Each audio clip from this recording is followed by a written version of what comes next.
Hello everyone, I welcome to all of you in this video.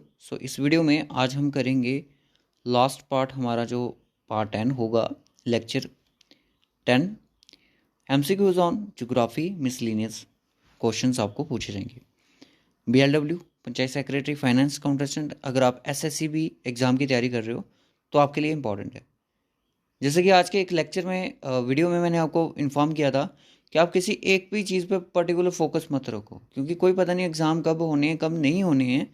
फिलहाल तो exam हो ही जाएंगे आपके, पर फिर भी आप कुछ ऑप्शनल भी चीज़ें रखो, कि ऑप्शनल एग्ज़ाम भी रखो कि उनकी भी आप तैयारी कर रहे हो। क्योंकि ऐसा नहीं है कि अगर बीएलडब्ल्यू में जो चीज़ें हैं वो एफए में नहीं है, ठीक है। ऐसा है कि जो एफए में चीज़ें हैं वो बीएलडब्ल्यू में नहीं है, ठीक है। जैसे रीजनिंग होगी, रीजनिंग आपकी बीएलडब्ल्यू में है, एफए में नहीं है। अकाउंटेंसी आपकी एफए में है और बीएलडब्ल्यू में नहीं है, याद रखना इस चीज़ का बात। तो जो चीज़ें हैं उनको कवर करते चलो, जो चीज़ें नहीं हैं, अगर आप चाहते हो कि मैं इस एग्ज़ाम की तैयारी नहीं करना चाह रहा हूँ तो आप उस चीज़ को मत पढ़ो। अगर आपका जिसका फोकस है उस चीज़ को करो। जैसे कि मैंने आपको बोला था कि ऑप्शनल भी चीज़ें रखो। अगर आप दोनों की पढ़ना चाहते हो तो दोनों पढ़ो। अगर आप चाहते हो कि मुझे बीएलडब्ल्यू पढ़ना, मुझे एफए नहीं पढ़ना क्योंकि अकाउंटेंसी मुझे नहीं आती है, मुझे बीएलडब्ल्यू और सीजीएल पढ़ना है, तो आप दोनों की तैयारी कर रहे हो, ठीक है ना। इस हिसाब से भी हो सकता है, जैसा आपका मन करता है वैसा करो। क्योंकि आप चीज़ों को एक चीज़ पे मत टिको, क्योंकि यहाँ पे कोई पता नहीं चल रहा है अभी कि एग्ज़ाम कब होने हैं। जैसा कि फाइनेंस अकाउंटेंट की आपको पता है कि लास्ट हेयरिंग की बात की जा रही है, जो नेक्स्ट हेयरिंग होगी, लास्ट नहीं कहूँगा मैं, जनवरी के एंडिंग आई थिंक बोली जा रही है कि जनवरी के एंडिंग में लास्ट इसकी हेयरिंग होगी। उसके बाद चीज़ें को पता चलेगी क्या होगा क्या नहीं।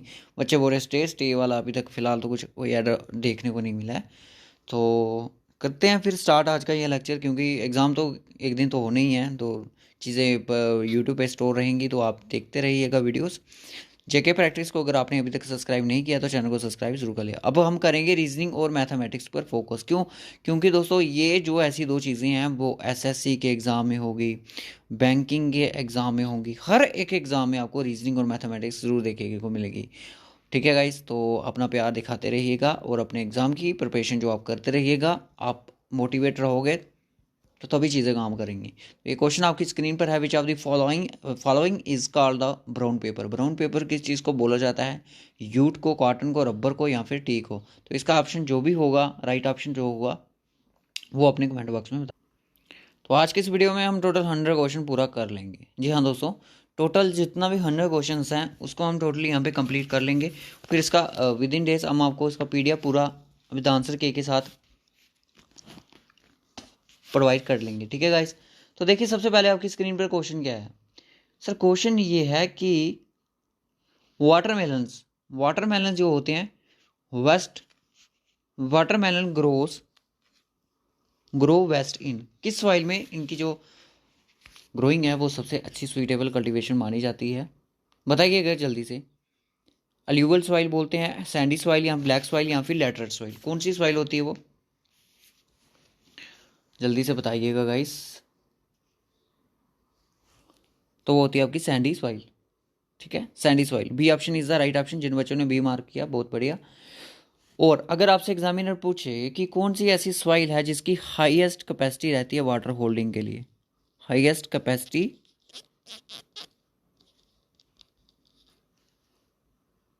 Highest water capacity, holding capacity रहती है वाटर की, उसको बोलते हैं हम क्ले सॉइल। कौन सी सॉइल होती है? Clay soil. क्ले सॉइल एक ऐसी सॉइल होती है जिसको हम फ्यूलर नाम से जानते हैं, फ्यूलर अर्थ इस नाम से जानते हैं, क्योंकि इसमें जो लिटल जो एम्प्टी होते हैं स्पेस पार्टिकल्स में काफ़ी ज़्यादा स्पेसेस होते हैं, लिटल एम्प्टी स्पेसेस रहते हैं आपके पार्टिकल्स में। तो जो ये सॉइल होती है क्ले सॉइल, इसमें जो वाटर की कैपेसिटी, होल्डिंग कैपेसिटी होती है वो सबसे ज़्यादा होती है, ठीक है। क्ले सॉइल को हम फ्यूलर अर्थ भी बोलते हैं। नेक्स्ट क्वेश्चन चलिए गाइस। नेक्स्ट क्वेश्चन हमारा, the most extensive soil cover of India. मैंने आपको बताया था कि जो सबसे ज़्यादा एक्सटेंसिव सॉइल्स है जो हमारे इंडिया को कवर करती है वो कौन सी सॉइल है? ये है आपकी एलुवियल सॉइल। एलुवियल सॉइल जो आपकी नॉर्थ इंडिया पोर्शन में पाई जाती है। अगर बात करूँ तो कितनी परसेंट हमारे ये अगर जोग्राफिकल एरिया जो कंट्री का है इसने कवर किया, तो 45.6% आपको एलुवियल देखने को मिलेगी पूरे इंडिया में, ठीक है दोस्तों। Next question, to which group does the black cotton soil of India belong? Black जो कॉटन सॉइल है इंडिया की वो किस ग्रुप से ज्वाइन करती है? लेटरेट से, पोर्टजोल से, चेरनजोम से, एल्यूविल से। तो ये जो ग्रुप है कोई कॉटन सॉइल का जिसको हम बोलते हैं चेरनजोम, इस ग्रुप से ये बिलोंग करती है। और ब्लैक सॉइल को हम क्या बोलते हैं? ब्लैक सॉइल को हम बोलते हैं, ब्लैक कॉटन सॉइल भी इसको बोलते हैं, ये दोनों नाम से जानते हैं। और इसको हम रेगूर के नाम से भी जानते हैं, रेगूर सॉइल के नाम से भी जानते हैं, रेगूर सॉइल। ठीक है दोस्तों, और ये आपको कहाँ पे देखने को मिलेगी? पेनिनसुलर प्लेटू में, पेनिनसुलर प्लेटू में, पेनिनसुलर प्लेटू में आपको देखने को मिलेगी। गुजरात, मध्य प्रदेश, महाराष्ट्र, तमिलनाडु, आंध्र प्रदेश, कर्नाटका में। ठीक है, और जो ये ब्लैक सॉइल रहती है ये किसकी कल्टीवेशन के लिए बेस्ट रहती है? ये कॉटन की कल्टीवेशन के लिए तो मोस्ट एंड मोस्ट बेस्ट रहती है। उसके बाद में बात करूँ ऑयल सीड्स के लिए भी ये बेस्ट रहती है, ऑयल सीड्स के लिए बेस्ट रहती है, और आपकी वीट के लिए भी अच्छी रहती है, और लाइनसीड के लिए भी अच्छी रहती है। इन सब के लिए आपकी जो ब्लैक सॉइल है वो काफ़ी रहती है, और मिलेट्स के लिए भी रहती है, मिलेट्स के लिए भी और टोबैको के लिए भी, टोबैको के लिए भी आपकी सूडी रहती है, ये अच्छी रहती है। और यहाँ पे अगर एग्जामिनर क्वेश्चन पूछे कि लीडिंग प्रोड्यूसर कौन है कॉटन का 2022 के according, leading producer of cotton आपकी महाराष्ट्र हो जाएगा, महाराष्ट्र। महाराष्ट्र जो आपकी स्टेट है वो सबसे ज़्यादा कॉटन को प्रोड्यूस करती है। ठीक है जी, चलिए नेक्स्ट क्वेश्चन देखते हैं। The variety of coffee largely grown in India, India में जो कॉफ़ी जो है सबसे ज़्यादा कहाँ पे होती है? कर्नाटका में, कर्नाटका में होती है, और टी असम में। जो इंडिया में लार्जली जो क्वालिटी यानी कि वैरायटी जो कॉफ़ी की है वो कौन सी ग्रो होती है? ओल्ड चिक्स के नाम से, कॉर्क्स के नाम से, अरेबिका या फिर कैंस। तो इसके जो ऑप्शन है वो है अरेबिका, अरेबिका। ये सबसे लार्जली अगर मैं ग्राउंड करूँ इंडिया की बात में तो कर्नाटका में। दोस्तों एक और क्वालिटी है जो हमारे इंडिया में है वो है रोबस्टा, रोबुस्टा। ये दो क्वालिटीज़ हमारे इंडिया में आपको देखने को मिलेंगी। ठीक है, और अगर आपसे पूछे जाए, एग्जामिनर अगर आपसे पूछे कि कौन सी सॉइल जो रहती है वो सुइटेबल रहती है कॉफ़ी के लिए, तो वो रहती है आपकी लेटरेट सॉइल। लेटरेट जो सॉइल है, लेटरेट सॉइल जिसको हम बोलते हैं, ये सुइटेबल रहती है आपकी किसके लिए? टी के लिए भी अच्छी रहती है, कॉफ़ी के लिए भी अच्छी रहती है, रबड़ के लिए भी अच्छी रहती है, और आप बस इन दो तीनों क्रॉप्स के लिए काफ़ी अच्छी रहती है। ठीक है, इन क्रॉप्स के लिए, इनकी कल्टीवेशन के लिए लेटरेट सॉइल काफ़ी सुइटेबल रहती है। नेक्स्ट क्वेश्चन देखिए, which of the following ports has a largest hinterland? Hinterland, largest hinterland जो पार्ट है इंडिया का वो कहाँ पे? मुंबई में है। ठीक है जी, मुंबई पोर्ट जो है वो आपका सबसे। अगर आपसे पूछे कि नेचुरल हार्बर कौन सा है, नेचुरल हार्बर पोर्ट की बात करूँ तो वो कौन सा है? मैंने आपको पहले भी बताया, विशाखापट्टनम। ठीक है, Visakhapatnam is the right option. Next question अगर मैं बात करूँ तो which one of the following ports is located on eastern coast of India? ये इंडिया आ गया, ये वेस्टर्न कोस्ट है और ये ईस्टर्न कोस्ट है। ईस्टर्न कोस्टर की साइड यहाँ पे कौन सा पोर्ट्स है जो कि लोकेटेड है इंडिया का? कंडाला पोर्ट है, कोची पोर्ट है, मोरमुगाओ पोर्ट है, या फिर आपका पारादीप पोर्ट है। ठीक है, तो इसका जो राइट ऑप्शन है वो पारादीप पोर्ट है जो आपका लोकेटेड है। ठीक है दोस्तों, ईस्ट वाली साइड, बाकी आपके वेस्टर्न है। Which of the following is an inland river port? Inland river port इनमें से कौन सा है? Kolkata port, Mumbai port, Chennai port, या फिर तुतीकोरन। तो आपका जो कोलकाता है ये आपका है कौन सा है? इनलैंड रिवर पोर्ट है। ठीक है, याद रखिएगा। नेक्स्ट क्वेश्चन देखते हैं।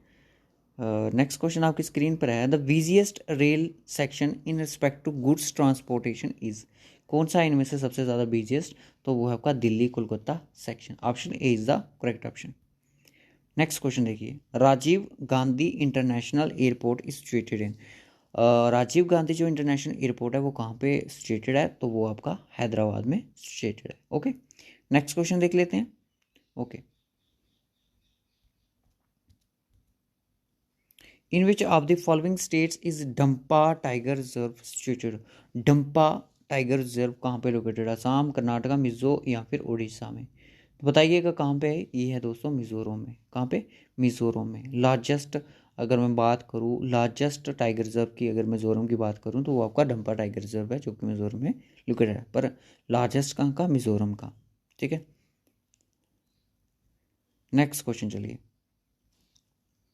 The state which produce largest number of orchids in India? कौन सी स्टेट में सबसे ज़्यादा ऑर्चिड्स आपके पाए जाते हैं इंडिया में? तो यहाँ पे अगर मैं बात करूँ तो इसका अगर ऑप्शन आपको मणिपुर होगा तो आप मणिपुर मार्क करोगे, क्योंकि मणिपुर में सबसे ज़्यादा हैं, 500 स्पीशीज़ हैं आपकी। ठीक है, ऑर्चिड्स में, क्योंकि लार्जेस्ट हो जाता है। बट ये ऑप्शन में अब तो है ही नहीं, तो हम किसको मार्क करेंगे? सिक्किम को। सिक्किम में कितने हैं? 450 स्पीशीज़। ठीक है, 450 स्पीशीज होने की वजह से हम सिक्किम को मार्क करेंगे। अगर आपका मणिपुर नहीं हुआ तो आप सिक्किम को मार्क कर दीजिएगा, अगर मणिपुर हुआ तो मणिपुर को ही मार्क करना पड़ेगा। ठीक है, नेक्स्ट क्वेश्चन चलें। लास्ट क्वेश्चन आज का हमारा, which among of the following cities in India is not located in the golden quadrilateral road network? Golden quadrilateral highway network की बात करूँ तो आपकी कौन कौन सी है? दिल्ली, नॉर्थ में दिल्ली, कोलकाता वेस्ट में, चेन्नई आपका साउथ में, और चेन्नई आपका साउथ में, मुंबई आपका यहाँ पे। ठीक है, इस पोर्शन में ये जो आपका गोल्डन क्वाड्रिलेटर है, यानी कि ये क्वाड्रिलेटर आपका बना, ठीक है, क्वाड्रिलेटर शेप का आपका बनना ना, इसकी अगर बात की जाए तो कितनी स्टेट इसमें कवर होती हैं? तो इंडिया की टोटल आपकी 12 स्टेट कवर होती हैं। एग्जामिनर पूछ सकता है आपसे। ठीक है, तो ये दिल्ली, कोलकाता, चेन्नई, तो ये एग्जामिनर के पीछे दिल्ली कोलकाता भी है, दिल्ली कोलकाता मुंबई भी है, चंडीगढ़ नहीं है। तो option D is the right option, not located, D नहीं आएगा। 12 इंडिया की स्टेट हैं जो आपकी इनके क्वाड्रिलेटर में कनेक्ट करती हैं, तो एक आपकी यूटी है। वो यूटी कौन सी है उसका आंसर आप कमेंट बॉक्स में बताओगे। और ये जो गोल्डन क्वाड्रिलेटर का प्रोजेक्ट था ये कब इनॉग्रेट किया गया था? 1999 में। और ये किसके द्वारा किया गया था? ये किया गया था आपके बी बजपाई इनके द्वारा इसको इनॉग्रेट किया गया था 1999 में। याद रखिएगा गोल्डन क्वाड्रिलेटर है, ये काफ़ी ज़्यादा इंपॉर्टेंट हो जाता है एग्ज़ाम पॉइंट ऑफ व्यू से। चीज़ें उतनी ही इंपॉर्टेंट हैं जितने एग्ज़ाम पॉइंट ऑफ व्यू से हैं, तो आप इनको नेग्लेक्ट मत कीजिएगा। देखिए 100 क्वेश्चन यहाँ पे कंप्लीट हो चुका है। अगर आप चाहते हो, देखिए यहाँ पे अगर मैं बात करूँ कि हम अपने साथ जो कोर्सेज हैं उनको ऐड करने की कोशिश कर रहे हैं। अगर आपका BLW चल रहा है तो कहीं ना कहीं ये क्वेश्चन आपको फाइनेंस में भी पूछे जाएंगे। ठीक है, फाइनेंस अकाउंट असिस्टेंट में भी पूछे जाएंगे ये। दूसरा हम टारगेट ले रहे हैं SSC के एग्ज़ाम्स होगा, MTS हो गया, CGL हो गया, अब तो GD कांस्टेबल का एग्ज़ाम होने जा रहा है। ठीक है, ये एग्ज़ाम हो गए। और दूसरी बात कर रहे हैं हम RRB क्लर्क की मल्टीपर्पज़ की। ठीक है, बैंक का जो एग्ज़ाम होता है, इन तीनों एग्ज़ाम पे फोकस किया जाए, तभी चीज़ें आपको सीखने को मिलेंगी। देखिए इसमें एग्ज़ाम में आपके 2 एग्ज़ाम होते हैं। ठीक है, एक तो मेन होता है, एक तो आपका प्री होता है। प्री में आपका, मैंने आपको बताया था, आपका रीजनिंग और मैथ होएगा सिर्फ, जो कि रीजनिंग और मैथ आपको SSC CGL MTS के लिए पढ़ना पड़ेगा। ठीक है, बट यहाँ पे आपको थोड़ा एडवांस पढ़ना, सिर्फ पजल्स ही होती हैं और आपके इनक्वलिटीज जो वगैरह, बाकी आपको पूरा सिलेबस सेम ही चीज़ें पढ़नी पड़ती हैं रीजनिंग में। मैथ तो डिटो सेम पढ़ना है। और यहाँ पे अगर मैं BLW की बात करूँ, यहाँ पे भी आपको रीजनिंग और मैथमेटिक्स पढ़ना है। ठीक है, क्या फ़र्क पड़ता है किसके एग्ज़ाम की तैयारी कर रहे हो। ठीक है, जीके यहाँ पे पढ़नी है आपको, वो जीके आपको दोनों एग्ज़ाम में पढ़नी है। और यहाँ पे भी लिटरल JNK को एक्सेप्ट करके बाकी सारी चीज़ें सेम पढ़नी। और यहाँ पे जो आपकी जीके कौन सी होगी, जो कि आपके मेंस के लिए होगी। ठीक है, मेंस के लिए। प्री में सिर्फ आपको रीजनिंग और मैथ, काफ़ी सोच के हमने आपको ये चीज़ें बताई कि आप कौन से एग्ज़ाम की तैयारी अगर करना चाहते हो तो आप अदर एग्ज़ाम की भी तैयारी कर सकते हो, क्योंकि चीज़ें काफ़ी सोची समझी हमारी साजिश से। कंप्यूटर यहाँ पे भी होगा, कंप्यूटर यहाँ पे मेंस के लिए होगा, और कंप्यूटर RRB में अगर बात करूँ मेंस के लिए होगा। यहाँ पर ही मैंने तभी बोला था JK SSB के एग्ज़ाम आपको प्री प्लस मेन है, यानी कि जो सिलेबस प्री में है, प्री और मेन में होता है, वही दोनों में डाल दिया गया। ठीक है, बस और कुछ नहीं है, बाकी रेस्ट चॉइस इज़ यूअर्स, अगर आप क्या करना चाहते हो। हाँ, एक क्वेश्चन मुझे आपके साथ डिस्कशन करना था कि डंकन पैसेज क्या होता है। जैसे हमने पढ़ा था ना 10 डिग्री चैनल, ठीक है। डेनकन पैसेज के बारे में बात कर लें। डेनकन पैसेज ये अगर आपसे पूछा जाए एग्जाम डायरेक्ट क्वेश्चन पूछेगा, सेपरेट किसको करता है? अगर ऑप्शन में हुआ साउथ, किसको सेपरेट करता है? South and little Andaman island को, ठीक है। South and little Andaman island को ये सेपरेट करता है। कौन कहता है? Duncan passage. सर एग्जाम में क्वेश्चन इस तरह से नहीं फ्रेम हुआ था, और चीज़ें देख लीजिएगा। डनकन के लिए अगर आपसे पूछा जाए डनकन पैसेज सेपरेट, जो चीज़ मैंने पहले लिखाई उसको भी नोट कर लीजिएगा। इट्स सेपरेट एक आइलैंड है, सॉरी रूटलैंड, आइलैंड नहीं है, रूटलैंड आइलैंड, सॉरी रूटलैंड आइलैंड है जिसका नाम है रूटलैंड आइलैंड, जो कि किसका पार्ट है? Part of great Andaman. Great Andaman का पार्ट है कौन? रूटलैंड आइलैंड जो है ग्रेट अंडमान का पार्ट है एक। टू दी नॉर्थ सेपरेट करता है, टू दी नॉर्थ, नॉर्थ से ग्रेट अंडमान को किससे सेपरेट करता है? To the north of north Andaman से, ठीक है, रूटलैंड। और किसको करता है? Little little little south and little Andaman. याद रखना ये भी चीज़ ऑप्शन में हो सकती है। अगर साउथ एंड लिटिल नहीं हुआ तो ये होगी, ये नहीं होगी तो साउथ एंड लिटिल पक्का होगी, ठीक है, याद रहेगा। क्योंकि जो JKPSI का क्वेश्चन एग्जाम में क्वेश्चन आया था वो, उसमें ऑप्शन में आपकी ये चीज़ थी कि रूटलैंड को आपको करता है नॉर्थ अंडमान से, ठीक है। ऐसा भी हो सकता है great Andaman to the north, दोनों को सेपरेट करता है। सो इस वीडियो में बस इतना ही रखेंगे। आज का हमारा जो 100 क्वेश्चन का टारगेट था ज्योग्राफी के वो कंप्लीट हो गया है। इस PDF को हम जल्द ही फ्रेम करेंगे आपके लिए, आपके एग्ज़ाम के लिए। तो चीज़ें काफ़ी ज़्यादा इंपॉर्टेंट डिस्कशन हुई हैं इस वीडियो में। और नेक्स्ट जो है वो आप मुझे कमेंट करके बताइए कि हम अब नेक्स्ट किस चीज़ की सीरीज़ स्टार्ट करें। क्योंकि अब मैं आपको बता दूं जो मैथ है, मैथ और रीजनिंग आपका अब चलना ही चलना है। क्यों? ये आपका RRB के लिए होगा, यही आपका SSC के लिए होगा, और यही आपका JKSSB के लिए होगा।